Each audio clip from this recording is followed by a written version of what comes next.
of magic or souls. This ethereal plane acts as a nexus, intersecting with the physical worlds at particular junctions of time and space, giving rise to the enigmatic etheric crossroads. These crossroads can appear as a constant point within the landscape, revealing their secrets only during rare celestial alignments or fleetingly manifesting as distortions in the very fabric of existence.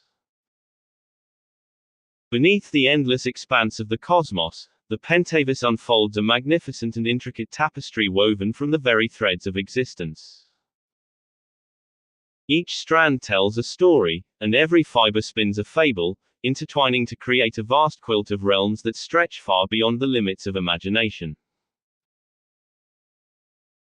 Beyond the towering trees, where gnarled roots intertwine with the world tree's veins and the globes that sustain them, lies a boundless metaphysical cosmos teeming with the vibrancy of existence.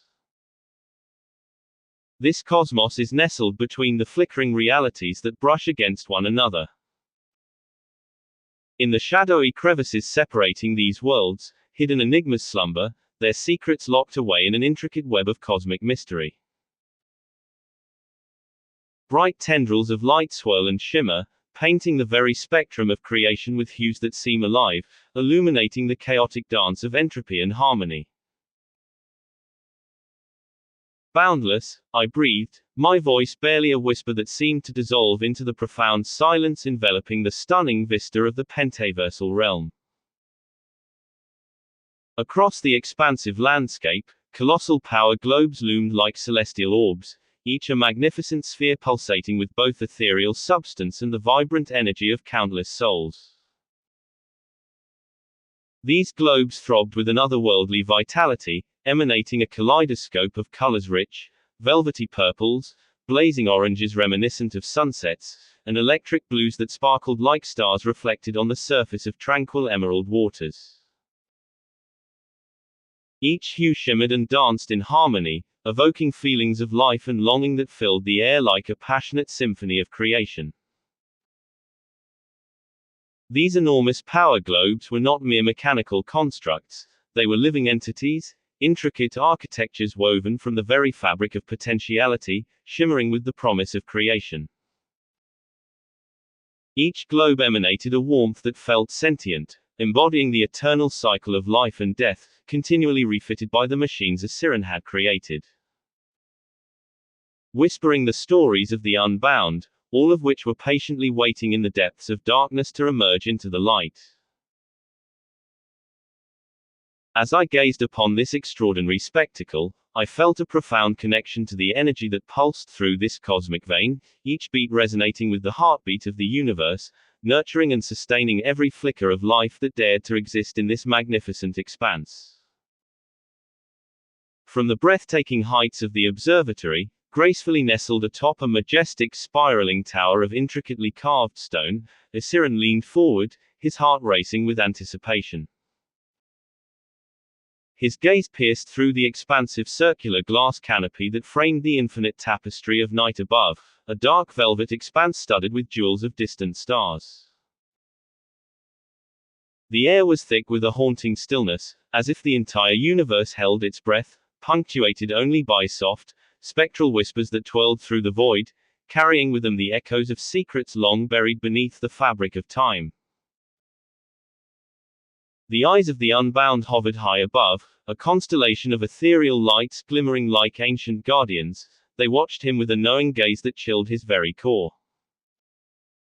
Each flicker seemed to ignite the darkness, casting an enigmatic glow that deepened the shadows of his thoughts.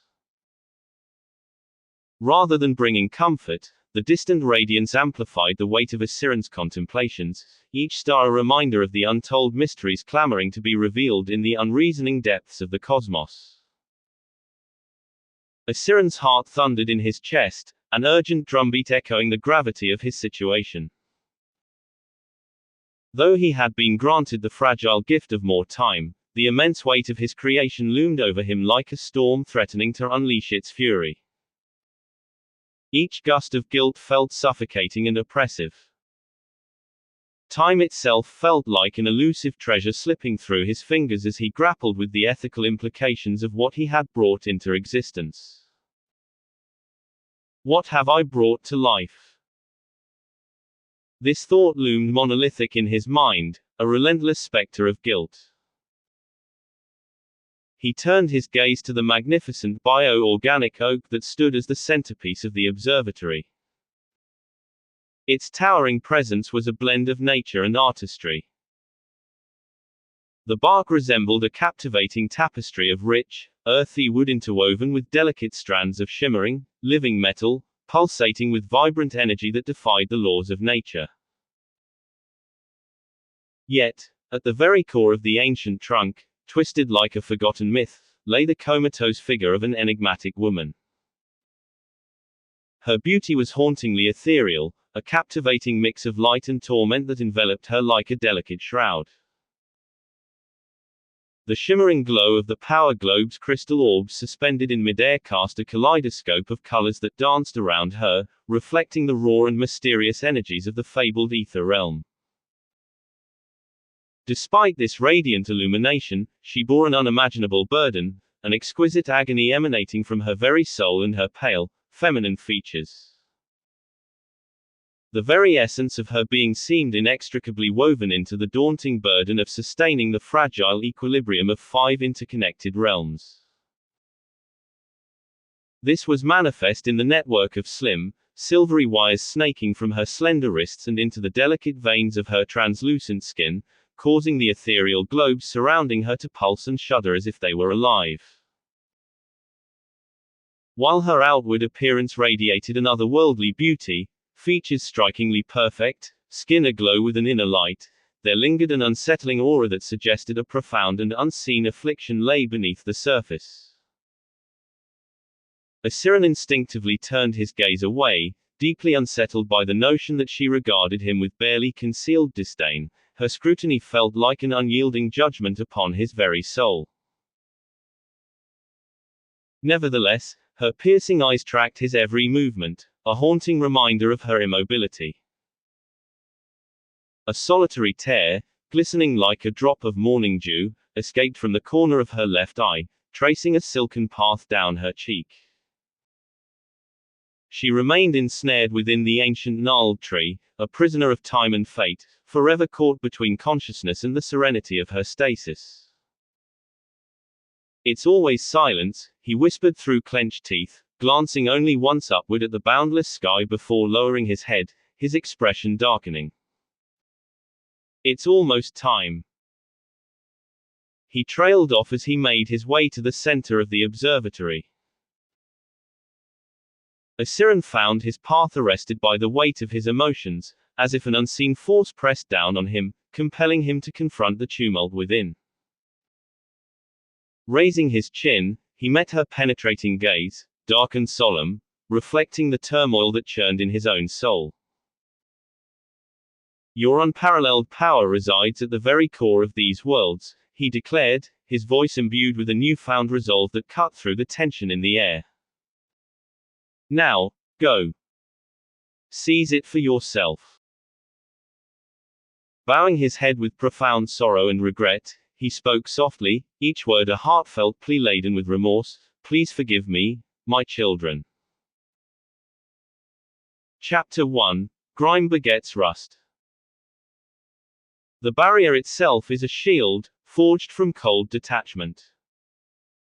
Pain, guilt, even the wounds that sustain us, they are proof that only the internal holds meaning. Family, love, friendship, these concepts do not exist unless granted significance, and more often than not, they are illusions crafted by those who seek to claim something from you. This is the proof of life's illusion. For some of us, existence is devoid of the personal, a construct built on shifting expectations rather than inherent truths. So when the shield is raised, it is both a blessing and a curse. While some see their fragmented reality tearing into others, trading gains for losses, shifting power with every fracture, we see the void. The absence beneath the illusion. And in that void, we remain untouched by the game, existing outside the exchange, beyond the coercion of meaning falsely given. Martin Gravesend.